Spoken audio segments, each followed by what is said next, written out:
आता आपल्या खास क्षणांसाठी मिळतील अस्सल आणि पारंपरिक पेहराव.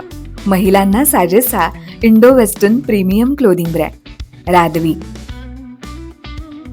जिथं तुम्ही मूळ चंदेरी पासून लिनन पर्यंत प्रत्येक भारतीय वस्त्रातील पेहराव खरेदी करू शकता. म्हणूनच आजच आमच्या ऑफिशियल वेबसाईटला भेट द्या. जिथं परंपरेचा साज, तिथं रादवी तुमच्यासाठी खास. नमस्कार, मी विश्वजित. न्यूज अनकटच्या स्पोर्ट्स अपडेटमध्ये आपलं स्वागत. जाणून घेऊयात क्रीडा विश्वातील काही महत्त्वाच्या घडामोडी. भारत विरुद्ध इंग्लंड कसोटी सामन्यात इंग्लंडने दुसऱ्या दिवसाअखेर 2 बाद 225 धावा केल्या. सलामीवीरांनी 166 धावांची भर घातली. पंतच्या 54 धावांच्या जोरावर भारतानं पहिल्या डावात 358 धावा केल्या. शार्दूलनं 41 धावा केल्या तर आर्चरनं 3 धावा केल्या.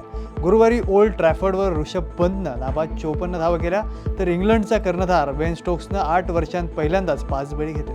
आज तिसऱ्या दिवशी भारतीय गोलंदाज इंग्लंडचा डाव रोखण्यासाठी लक्ष ठेवतील. कोनेरू हम्पीनं बुद्धिबळ वर्ल्ड कप स्पर्धेच्या उपांत्य फेरीत कमालीच्या दडपणाखाली तसेच प्रतिकूल परिस्थितीत खेळ उंचावून अव्वल मानांकित चीनच्या लेई तिंगजिये हिचा टायब्रेकमध्ये 5-3 असा पराभव करत अंतिम फेरीत प्रवेश केला. त्यामुळे आता दिव्या देशमुख आणि हम्पी याच्यात विजेतेपदाची लढत रंगणार आहे. महिलांच्या वर्ल्ड कप स्पर्धेत भारताचीच खेळाडू, त्यामुळे आता सम्राज्ञी होणार हे निश्चित झालंय. अंतिम लढतीला शनिवारपासून सुरुवात होईल. भारतीय ऑलिम्पिक संघटनेच्या कार्यकारी मंडळानं रघुराम अय्यर यांची मुख्य कार्यकारीपदी नियुक्तीला अधिकृत मान्यता दिली आहे. तसंच IOCच्या चिंता लक्षात घेता डोपिंग विरोधी समितीची स्थापना करण्यात आली आहे. डोपिंग विरोधी समितीमध्ये 7 सदस्यांचा समावेश असून माजी टेनिसपटू रोहित राजपाल हे तिचं नेतृत्व करतील. या समितीत अपर्णा पोपट आणि क्रीडा वैद्यकीय तज्ज्ञ डॉक्टर PSM चंद्रन यांचाही समावेश आहे.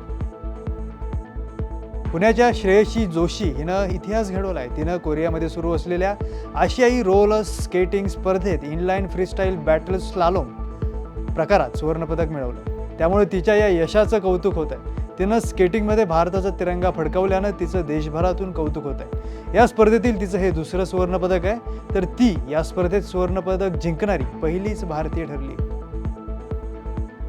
हरमनप्रीत कौरच्या नेतृत्वाखालील भारतीय संघाने T20 मालिकेत 3-2 असा विजय नोंदवत इतिहास रचलाय. इंग्लंडमधील T20 मालिका जिंकण्यात भारतीय महिला संघाला प्रथमच यश आलं. पाठोपाठ एकदिवसीय मालिकेतही संघानं 2-1 अशी सरशी साधली.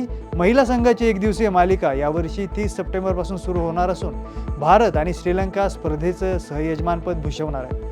त्यानंतर पुढील वर्षी इंग्लंडमध्ये T20 विश्वचषकाचं आयोजन करण्यात येणार आहे. इंग्लंडमध्ये जिंकणं नेहमीच आव्हानात्मक असतं. या कामगिरीमुळे आगामी काळात होणाऱ्या विश्वचषक स्पर्धेपूर्वी महिला संघाचा आत्मविश्वास दुणावला असेल अशी प्रतिक्रिया सचिन तेंडुलकर यांनी यावेळी व्यक्त केली. अखिल भारतीय फुटबॉल महासंघ नवीन मुख्य प्रशिक्षकाच्या शोधात आहे आणि इच्छुक उमेदवारांच्या लांब यादीत झावी हर्नांडेजचं नाव पाहून ते आश्चर्यचकित झाले. अहवालानुसार तिनं स्वतःच्या ईमेल ID वरून अर्ज पाठवला, परंतु उच्च आर्थिक खर्चामुळे तिचा अर्ज आधीच नाकारण्यात आला असं वृत्त आहे. 2 वेळा ऑलिम्पिक पदक विजेती PV सिंधू हिला गुरुवारी चायना ओपन बॅडमिंटन स्पर्धेमध्ये पराभवाचा धक्का बसला. भारताच्या 17 वर्षीय उन्नती हुडा हिनं सिंधू हिचं आव्हान 3 गेममध्ये परतून लावलं आणि महिला एकेरीत पुढच्या फेरीत प्रवेश केला.